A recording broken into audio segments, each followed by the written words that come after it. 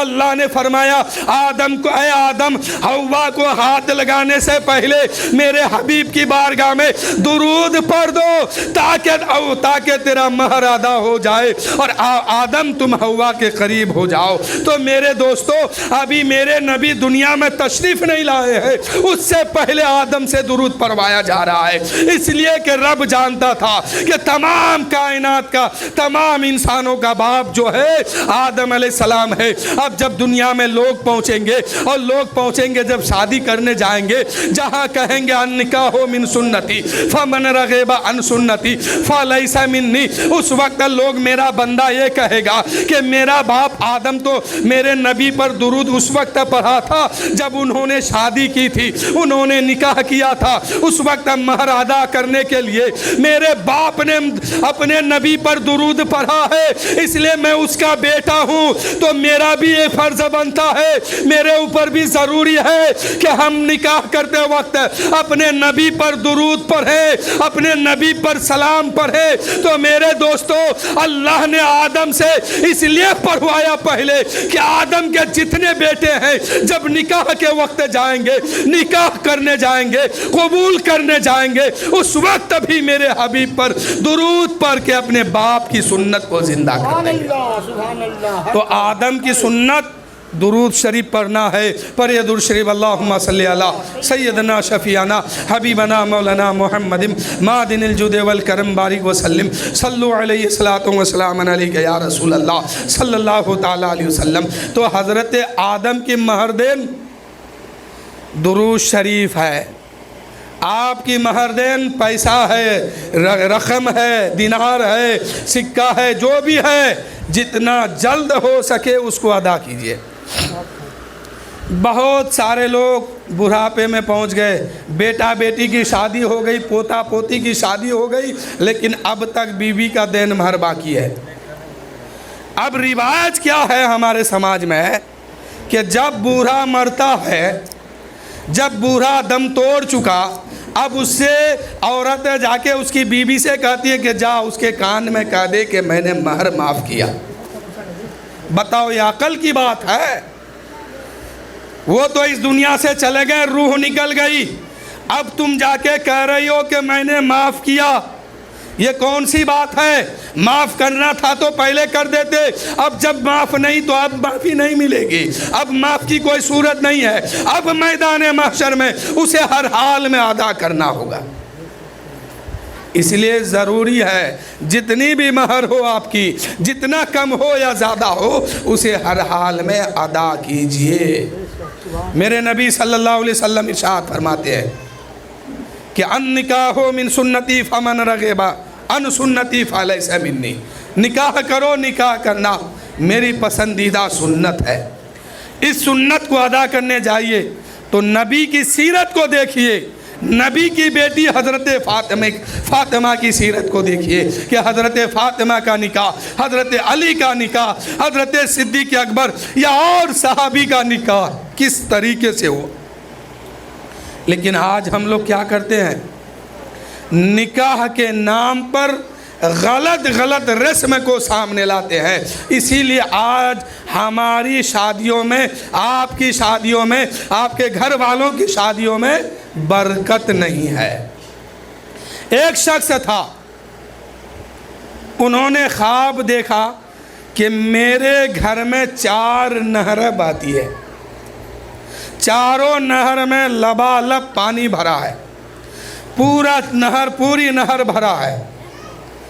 انہوں نے جب خواب سے بیدار ہوا، اپنے پیر و مرشد کی بارگاہ میں گیا اور جا کے کہنے لگا حضور میں نے اس طرح کی خواب دیکھا ہے کہ میرے گھر میں 4 نہریں بہتی ہے، اس میں لبالب پانی بھرا ہوا ہے۔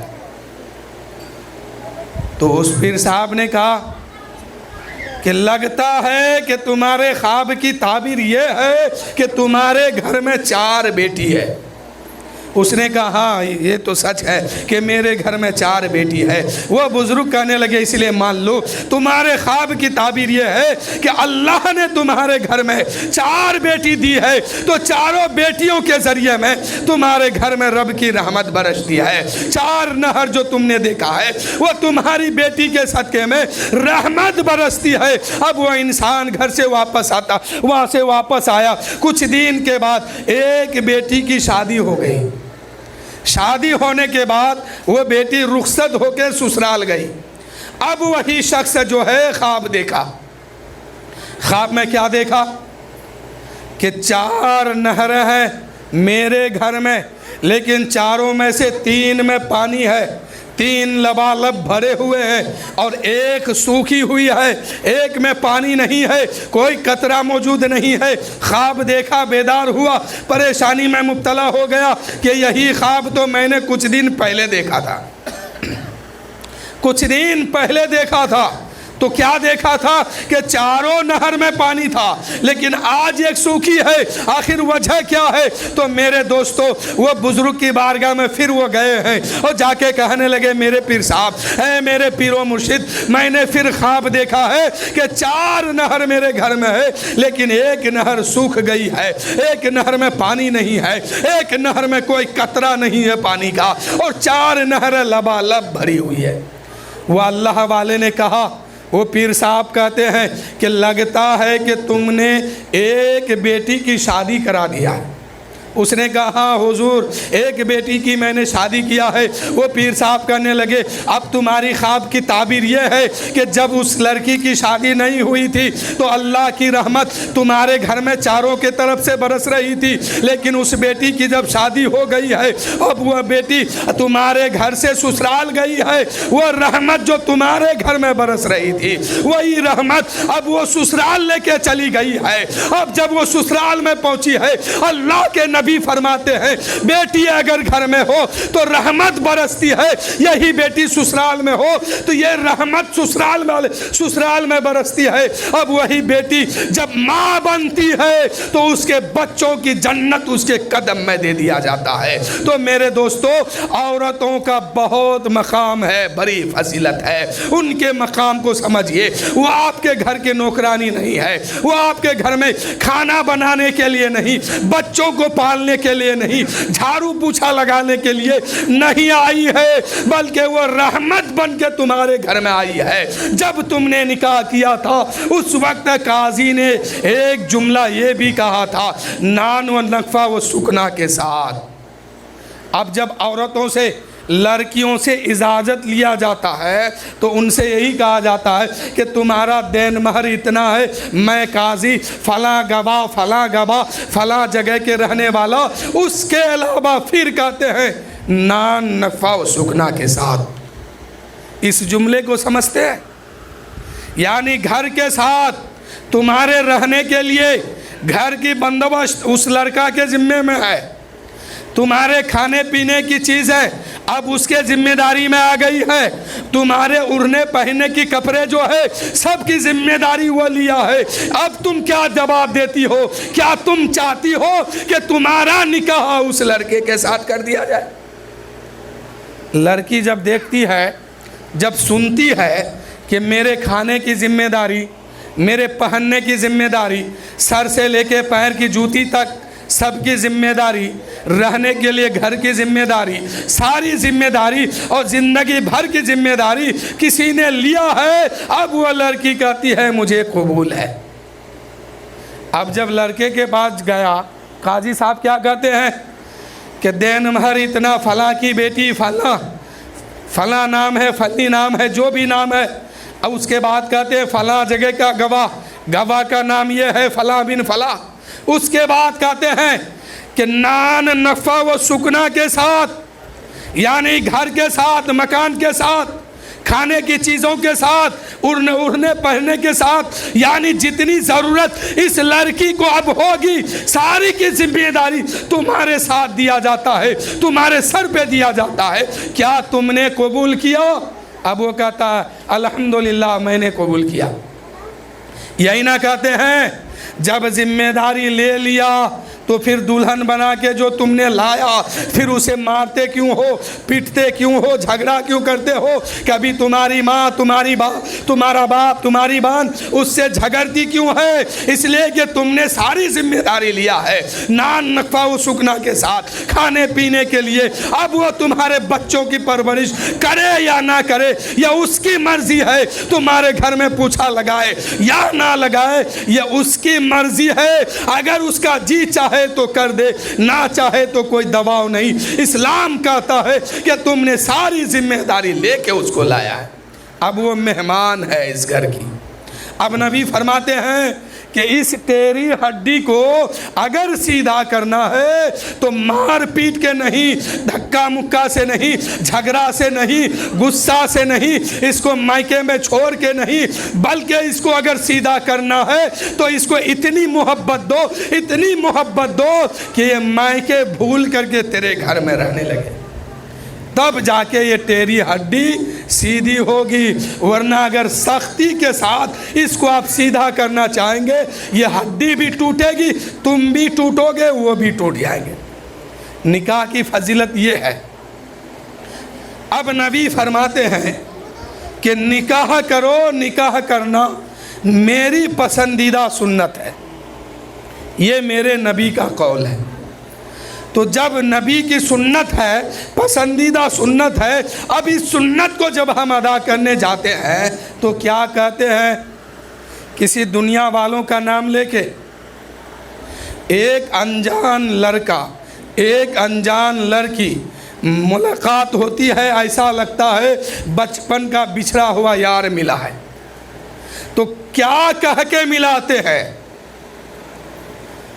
کوئی دنیا دار کی بات کہہ کے نہیں، اللہ کا کلام پڑھ کے دونوں کو آپس میں ملا دیتے ہیں اور یہ کہہ دیتے ہیں کہ میں نے نبی کی سنت کے مطابق اللہ کا نام لے کے تم دونوں کو ملا دیا، اب تمہارے لیے تمہاری بیوی حلال، تمہارے لیے تمہارے شوہر حلال۔ اب اللہ تعالیٰ فرماتا ہے کہ بیوی کا لباس اس کا شوہر ہے اور شوہر کا لباس اس کی بیوی ہے۔ اب جب لباس کے اندر یہ دونوں آ گئے، اب دونوں میں جب انبن ہوگی، جھگڑا ہوگا، تو یہ لوگ اگر اپنی بات اپنے اندر لباس کے اندر محفوظ رکھ لے تو پھر کوئی دنیا اس بات کو نہیں جان پائے گی۔ جب دنیا نہیں جانے گی تو یقیناً یہ رشتہ ہمیشہ ہمیشہ قائم رہے گا۔ تو میرے دوستو، شوہر کا لباس اس کی بیوی ہے، اس کی بیوی کا لباس اس کا شوہر ہے۔ یہ ٹہری ہڈی ہے، جتنا آرام سے سیدھا کرو گے یہ اتنا نکھرتے جائے گا، سختی کرو گے ٹوٹ جائے گا، نہیں بچا پاؤ گے۔ تو سختی نہیں کرنا، آرام سے دھیرے دھیرے اس کو راستے میں لاؤ۔ نبی فرماتے ہیں نکاح کرو، نکاح کرنا میری سنت۔ تو سنت کے طریقے پہ نکاح ہونا چاہیے۔ لیکن ہم لوگ کیا دیکھتے ہیں اور آپ لوگ کیا کرتے ہیں کہ ابھی میلاد ختم ہوئی، اسی وقت سے ہمارے نوجوان طبقے کے لوگ ناچنا شروع کر دیتا ہے، نچنیاں باہر سے لاتا ہے، نہیں تو خود ہی بجا کے ناچنا شروع کر دیتا ہے۔ اب بتاؤ اس نکاح میں برکت کہاں سے ہوگی؟ اگر برکت چاہتے ہو تو نبی کی سیرت دیکھو، نبی کی صورت دیکھو کہ میرے نبی نے شادی جب کی ہے وہ کس طرح کی ہے۔ میرے نبی صلی اللہ علیہ وسلم حضرت فاطمہ الزہرا رضی اللہ تعالی عنہا کا نکاح حضرت علی سے کراتے ہیں، اور حضرت علی حضرت فاطمہ دونوں کو رخصت اپنے گھر سے کرتے ہیں۔ اس وقت میرے نبی کے آنکھ سے آنسو کا قطرہ جاری ہو گیا۔ جو ہی وہ آنسو ٹپکنے والا تھا، حضرت فاطمہ نے اس ٹپکتے ہوئے آنسو کو اپنے ہتھیلی میں لیتی ہے اور اپنے چہرے پہ مل لیتی ہے۔ یہی وجہ ہے کہ آج کوئی بھی باپ اپنی بیٹی کو رخصت کرتا ہے تو یقیناً وہ رو دیتا ہے۔ تو رونا بھی میرے نبی کی سنت ہے۔ اب حضرت فاطمہ اس قطرے کو اپنے چہرے پہ ملتی ہے اور ملنے کے بعد عرض کرتی ہے، یا رسول اللہ، یا حبیب اللہ، یہ رونا کیسا؟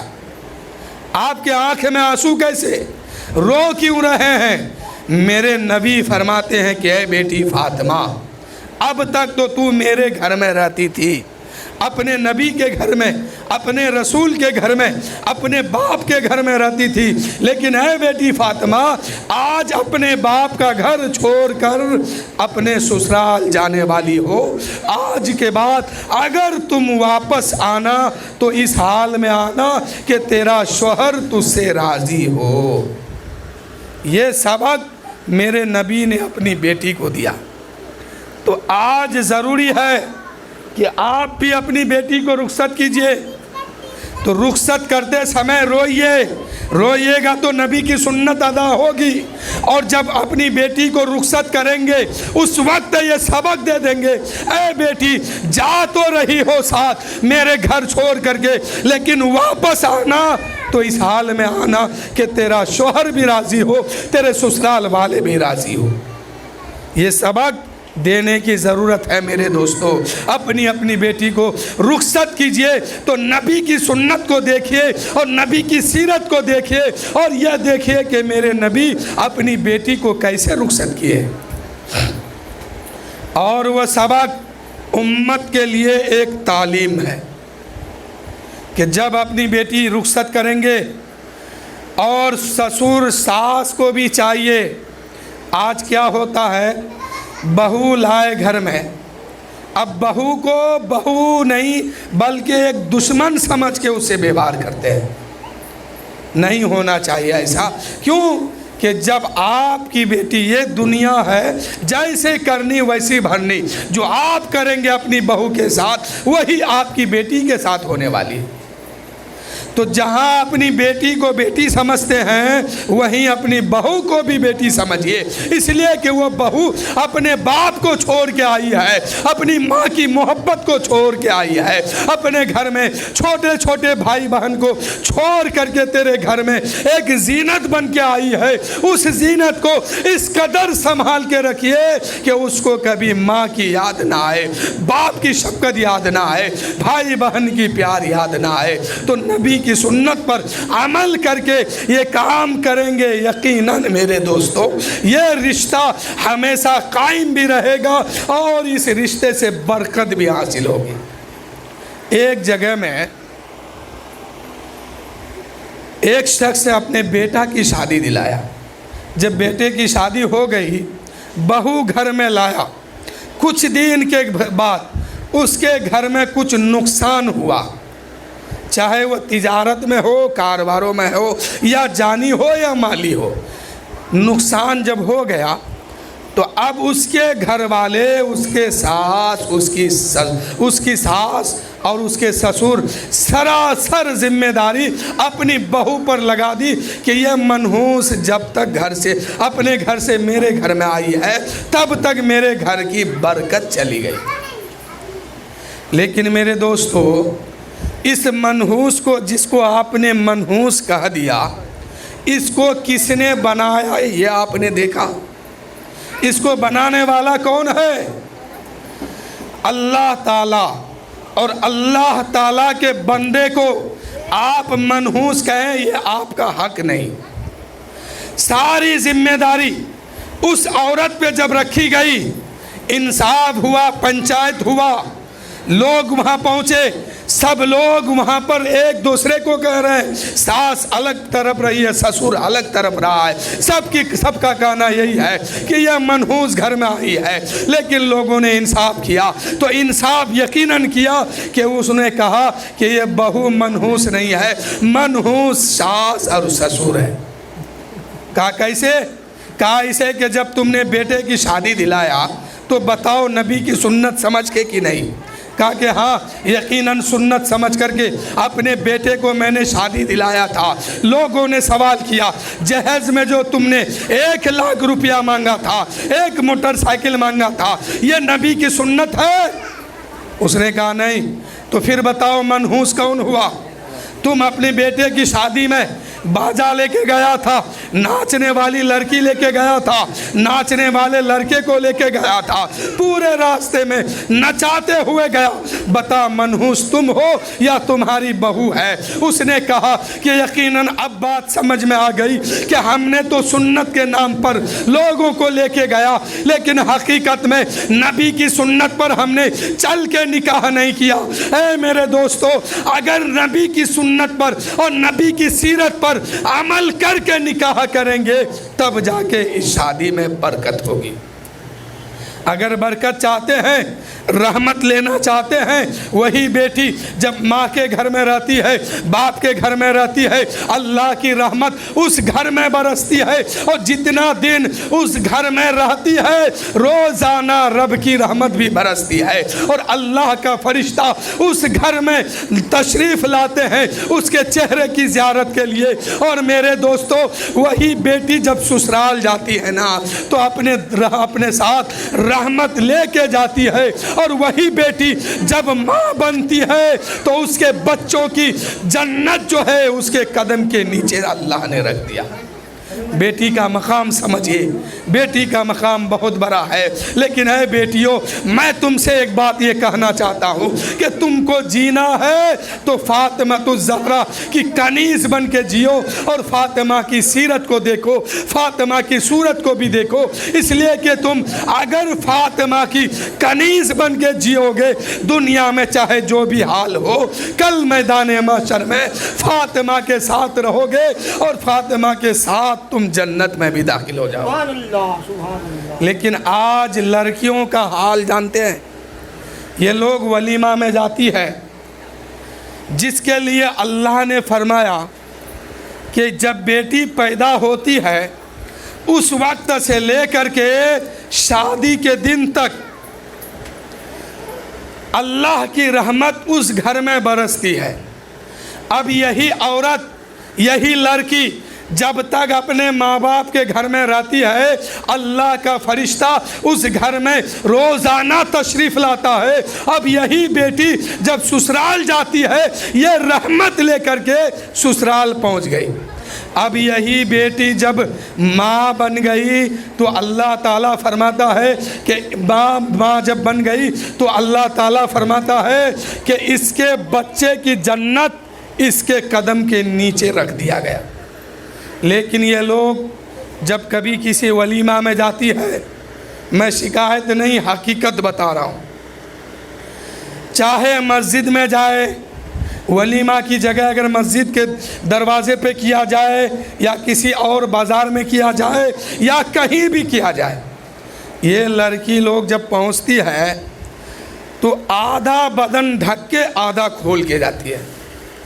اللہ کے نبی صلی اللہ علیہ وسلم ارشاد فرماتے ہیں، جس عورت کا بدن اگر شریعت کے مطابق ڈھکا نہ ہو تو اس کے بدن میں کل میدان محشر میں لوہا تپا کے اس کے بدن میں داغا جائے گا۔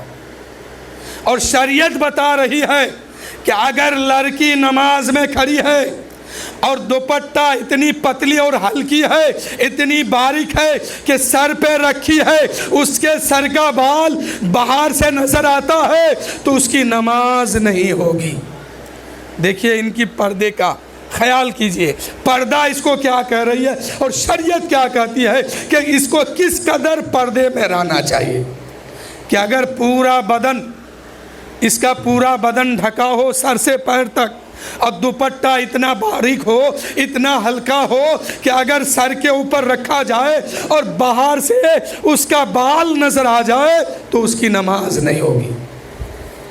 یعنی یہ پردے کی چیز ہے۔ لیکن یہ لڑکی لوگ ولیمہ میں جاتی ہے، اپنا چہرے تو چہرہ، سر پہ بھی دوپٹہ نہیں رکھتی ہے، گردن پہ بھی دوپٹہ نہیں، کچھ تو ایسے بے حیا ہے کہ نہ اس کو حیا ہے باپ سے، نہ ماں سے، نہ بھائی سے، نہ اڑوس اور پڑوس سے، نہ مرد سے، نہ لڑکیوں اور یہ عورتوں سے، کسی سے حیا نہیں، اتنی بے حیا ہو گئی کہ اس کے ساتھ دوپٹہ رہتا ہی نہیں۔ تو میرے دوستو، آپ کے گھر میں ہو، میرے گھر میں ہو، اللہ نے لڑکی دی ہے تو یہ بہت بڑی نعمت ہے، اس کو سنبھال کے رکھیے اور حیا کی چادر پر رکھیے، اس کو حیا کا سبق دیجئے کہ اے میری بیٹی، تم عورت ہو، عورت بن کے رہو، لڑکی ہو لڑکی بن کے رہو، تم پر نظر غیر محرم کی اگر پڑ جائے تو وہ دیکھنا حرام ہے۔ غیر محرم کی نظر، غیر محرم کون ہوا جانتے ہیں؟ جس سے شادی اس لڑکی کی ہوگی یہ غیر محرم ہے۔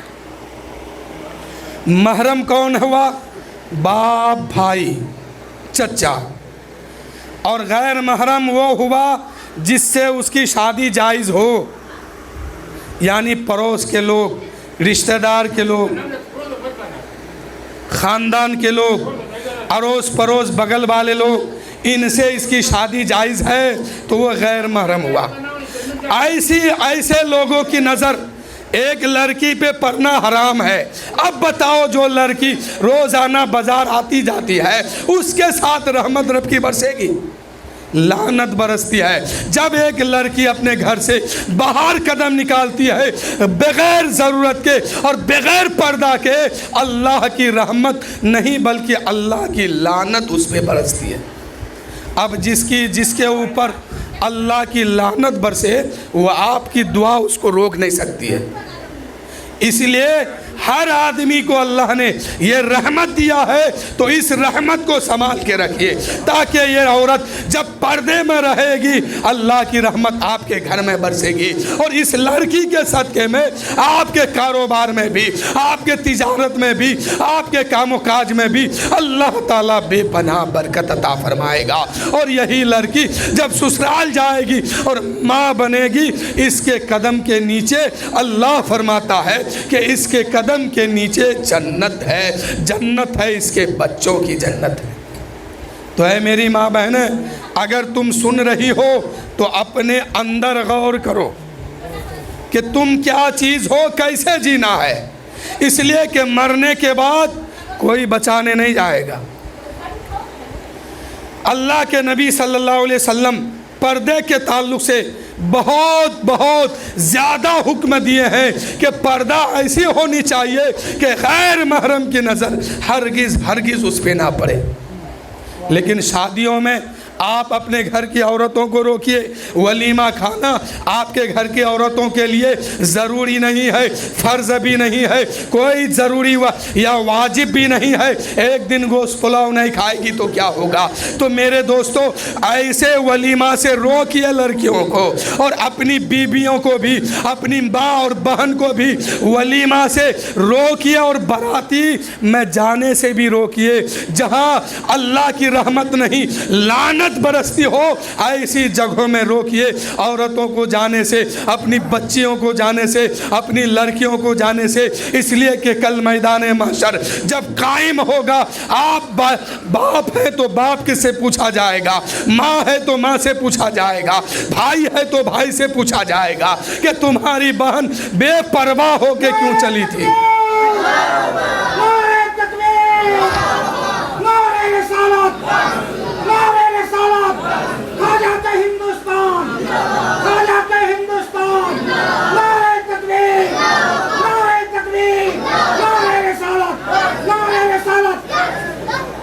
تو جو ذمہ داری جس کو دیا گیا ہے، اللہ تعالیٰ جس کو ذمہ داری دیا اس کو کام کیجئے، انجام دیجئے، ورنہ بہت سخت پکڑ ہوگی۔ اگر آپ کی بیٹی یا آپ میں سے کسی کی بیٹی بے پردہ گھومتی ہے تو پھر آپ کا روزہ بھی بیکار ہو جائے گا، نماز بھی بیکار ہوگی، بچ نہیں پائیں گے، وہاں بہت سخت پکڑ ہوگی۔ فَمَن يَعْمَلْ مِثْقَالَ ذَرَّةٍ خَيْرًا يَرَهُ وَمَن يَعْمَلْ مِثْقَالَ ذَرَّةٍ شَرًّا يَرَهُ۔ ایک بات پوچھی جائے گی آپ سے، ایک ذرے کا حساب دینا ہوگا۔ اللہ نے جو نعمت دیا اس کو آپ نے کیسے خرچ کیا، کیسے استعمال کیا، کیسے دنیا میں اس کو لے کے آگے بڑھا، اس کا حساب دینا ہوگا۔ اللہ فرماتا ہے کہ میرا بندہ کیا سوچتا ہے کہ اس سے میں حساب نہیں لوں گا۔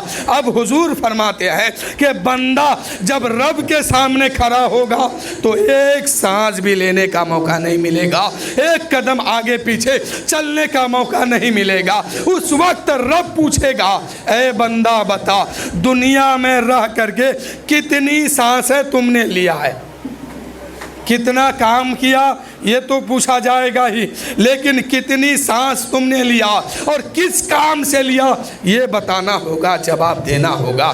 تو میرے دوستو وہاں کی تیاری کیجئے، اور حیا کیا چیز ہے اپنے اپنے گھر میں ظاہر کیجئے، اور اپنے گھر میں آپ نماز پڑھتے ہیں، روزہ رکھتے ہیں، بہت اچھی بات ہے، اور گھر میں آئیے تو اسی نماز کی اسی روزے کی بات کیجئے، اپنی بیٹی کو بھی کہیے، اپنے بیٹوں سے بھی کہیے، اپنی بیویوں سے بھی کہیے، اپنی ماں سے بھی کہیے، اے میری ماں، اے میری بیوی، اے میری لڑکی، اے میری بیٹی، اے میرے بیٹے، سنو، نماز پڑھو، نماز میں یہ برکت ہے، یہ اچھا ہے، یہ اچھا ہے، نہیں پڑھو گے جہنم میں جلائے جاؤ گے، نہیں پڑھو گے سانپ آئے گا قبر میں۔ اس طرح کی بات اپنے گھر میں کیجئے۔ صرف آپ کو دین سیکھ لینا کمال نہیں ہے، آپ صرف دین سیکھ لیں گے، روزہ نماز کر لیں گے، یہ کمال نہیں ہے۔ کمال وہ شخص ہے جو خود بھی نمازی ہو، اور بیٹی ہو تو وہ بھی نمازی ہو، اور خود بھی پردے میں ہو، خود بھی حیا میں ہو، اور بیٹی ہو تو اس کو بھی حیا میں رکھے، وہی انسان کامیاب ہے۔ آپ نماز پڑھتے ہیں، بہت اچھی بات ہے، جب اسی نماز کو پڑھ کے آپ گھر واپس آتے ہیں تو گھر میں گھر والوں سے کہیے، اے میری بیٹی تم بھی نماز پڑھا کرو، اے میرے بیٹے تم بھی نماز پڑھا کرو، اور سختی کرو۔ میرے نبی فرماتے ہیں 7 سال کی عمر سے اس کو تعلیم دو، اس کو سکھاؤ، مصلی پہ کھڑا کرو اور کہو رکوع ایسے کرو، قومہ ایسے کرو، قرات ایسے کرو، نماز ایسے پڑھو۔ اب وہی بچہ جب 12 سال کی عمر پہ پہنچتا ہے، اب میرے نبی فرماتے ہیں اب اگر وہ نہیں پڑھتا ہے تو اس کو مارو، پیٹو، سختی کرو، سب کچھ کرو، لیکن اس کو پڑھنے کا حکم دو۔ بس مختصر انداز میں جملہ صرف سمجھ لیجئے، وقت بہت کم ہے، ورنہ حیا کے تعلق سے کچھ بتا دیتا آج میں۔ آپ فجر میں نماز پڑھ کے آتے ہیں، نماز پڑھنے کے لیے آپ گھر سے اٹھ کے جاتے ہیں، پہلے اپنے گھر والے کو جگائیے، اپنے گھر والے میں، اپنے گھر میں جو بھی ہے خاندان میں اس کو جگائیے، اور ادھر سے پڑھ کے واپس آئیے تو یہ کہیے کہ آج میں نے دین کی اس بات کو سیکھ لیا ہے، تم بھی سیکھ لو۔ آپ دین میں یعنی اپنی زندگی میں شریعت کی جو بات جانتے ہیں وہ اپنے گھر کو آ کے بتائیے، وہ گھر والوں کو سکھائیے، تاکہ جو دین آپ کے مسجد میں ہے وہی دین آپ کے گھر میں بھی ہو۔ جو شریعت آپ نے مسجد میں سیکھا ہے اسی شریعت کو اپنے گھر میں اپنے بچوں کو سکھاؤ، اپنے گھر والوں کو سکھاؤ۔ میرے دوستو، جو مسئلہ مسجد میں آپ سیکھتے ہیں، چاہے وہ جلسوں میں سیکھے ہیں یا کسی سے سنتے ہیں، اسی مسئلے کو آ کے اپنے گھر والوں کو بتا دو، اپنے بچوں کو بتا دو، اپنی بیٹا بیٹی کو بتاؤ، ورنہ نہیں بتاؤ گے تو پھر میدان محشر میں سختی کے ساتھ تمہیں حساب دینا ہوگا۔ تو میرے دوستو، وہ کام آج دنیا میں رہ کر کے کیجئے، تاکہ جو دن جمعہ کا دن ہو وہ دن مسجد میں نظر آتا ہے، وہی دن آپ کے گھر میں بھی نظر ہو۔ جو آپ مسجد میں نماز پڑھتے ہیں، آپ جب گھر آئیں تو یہ دیکھیں کہ میرا گھر والا بھی نماز میں ہے۔ تو میرے دوستو، اس بات کو کرنے کی ضرورت ہے، اور عورت کے لیے حیا اتنی سخت ہے کہ شریعت کا مسئلہ کہتا ہے، اسلام کہتا ہے، ہمارا دین کہتا ہے، میرے نبی فرماتے ہیں کہ اگر عورت نماز میں کھڑی ہے، سر سے لے کر پیر تک حجاب کے اندر ہے، کپڑے کے اندر ہے، اور سر پہ دوپٹہ اس طرح باریک رکھی ہے کہ سر پہ دوپٹہ رکھنے کے بعد باہر سے دیکھنے والوں کی نظر جب اس کے سر پہ پڑتی ہے اس کے بال کا ایک ایک سیاہی دکھائی دیتا ہے۔ اب شریعت کہتی ہے کہ اس دوپٹے کی وجہ سے اس کی نماز نہیں ہوگی، یعنی موٹا دوپٹہ رکھا کیجئے تب جا کے نماز ہوگی. سر کا بال نظر نہیں آنا چاہیے تب نماز ہوگی. جہاں آپ اپنے بارے میں پوچھتے ہیں کہ ہمیں کیسے نماز پڑھنا چاہیے، وہیں پر آپ اپنے گھر والوں کے لیے بھی پوچھا کیجئے، سیکھا کیجئے اور اسی کو آ کے بتایا کیجئے کہ اے میرے بچے ایسے نماز پڑھو تب جا کے ادا ہوگی. لیکن ہم لوگ کیا کرتے ہیں، سماج کیا کرتی ہے کہ لوگ مسجد میں پہنچتے تو ضرور ہیں، سب تو نہیں، کچھ لوگ پہنچتے ہیں اور کچھ لوگوں کو صرف سال میں 1 مہینہ مسلمان ہونا یاد آتا ہے، یا پھر جمعہ مسلمان ہونا یاد آتا ہے پھر وہ بھول جاتا ہے. اس لیے اگر کلمہ پڑھے ہیں مسلمان ہوئے ہیں تو صرف جمعہ کے دن یاد مت آئیے، رمضان میں نہیں بلکہ 24 گھنٹہ آپ کے ذہن میں یہ بات موجود رہے کہ ہم مسلمان ہیں، ہم پہ نماز فرض ہے، روزہ فرض ہے اور دین کا یہ کام کرنا ہے. تو میرے دوستو آپ جہاں بھی دین کی بات سیکھتے ہیں پوچھتے ہیں وہی بات آ کے گھر والوں کو سکھائیے، گھر میں آ کے بتائیے تاکہ جو دین آپ کا باہر دکھائی دے وہی دین آپ کا گھر میں بھی دکھائی دے. آپ بڑا نمازی بن کے کوئی تیر نہیں مار لیں گے اگر آپ کے گھر والے نمازی نہیں ہیں. تو اگر آپ تیر ہی مارنا چاہتے ہیں تو گھر میں اپنا دین داخل کیجئے، لوگوں کے سامنے نہیں، پہلے اپنے گھر والوں کو سمجھائیے، اپنے گھر والوں کو سکھائیے. اگر آپ سکھاتے تو سماج میں کوئی بیٹا ناچنے والا آج نہیں ہوتا. لیکن گھر گھر یہ فتنہ موجود ہے. کیوں ہے کہ گھر کا 80 سال کا بوڑھا نماز پڑھتا ہے جا کے مسجد میں، لیکن وہی بوڑھا جب گھر آتا ہے تو گھر والوں کو تربیت نہیں دیتا ہے، گھر والوں کو سکھاتا نہیں ہے کہ اے میرے بیٹے اب تم بڑے ہو گئے، مسجد میرے ساتھ چلو، فجر میں تمہیں سونا نہیں ہے میرے ساتھ چلو، ظہر میں میرے ساتھ چلو مسجد میں اور نماز پڑھا کرو. یہ بوڑھا سکھایا نہیں کبھی، اس لیے دھیرے دھیرے اس کے نسل میں اس کا بیٹا ناچنے والا ہو گیا، اس کی بیٹی ناچنے والی ہو گئی. تو میرے دوستو جو دین آپ سیکھتے ہیں اسی دین کو گھر میں بھی سکھائیے، گھر میں بھی بتائیے کہ اے میرے بچوں آج سے اگر جینا ہے تو نماز کے ساتھ جیو، نہیں تو جینے کا کوئی حق نہیں ہے. آج جو اتنے لوگ بے نمازی ہو کر کے زندگی گزارتا ہے کیوں جانتے ہیں؟ کہ ماں باپ نے تربیت نہیں دیا. اور روزہ نہیں رکھتا کیوں؟ کہ اس کو بچپن سے سینچا نہیں گیا، بچپن سے تربیت نہیں دی گئی، بچپن سے اس کو سکھایا نہیں. ماں باپ اتنا نکما مل گیا کہ ماں باپ کی نکما کی وجہ سے وہ بیٹا ناچنے والا ہو گیا، بے نمازی ہو کے زندگی گزار رہا ہے. تو میرے دوستو اپنے بچوں کو سکھانے کی ضرورت ہے. آپ ادھر ادھر چھوڑیے، کون سیکھتا ہے نہیں سیکھتا ہے یہ آپ سے نہیں پوچھا جائے گا. پہلے سوال آپ کے بچوں کے بارے میں آپ سے کیا جائے گا. اس لیے سکھائیے اور تربیت دیجیے، نماز بھی سکھائیے، روزہ بھی سکھائیے، دین کی بات سکھائیے اور دین پر چلنے والا اس کو بنا دیجئے. میرے دوستو صراط مستقیم پر جب آپ کا بیٹا چلے گا، آپ کی بیٹی چلے گی تو یقیناً میرے دوستو اس گھر میں مکمل دین دکھائی دے گا اور یہ بھی دکھائی دے گا کہ جنت کا پھول اگر دیکھنا ہے تو اس گھر سے دیکھ لو. تو اس بات کو یاد رکھیے کہ ولیمہ میں اپنے گھر کی عورتوں کو ہرگز مت جانے دیجیے.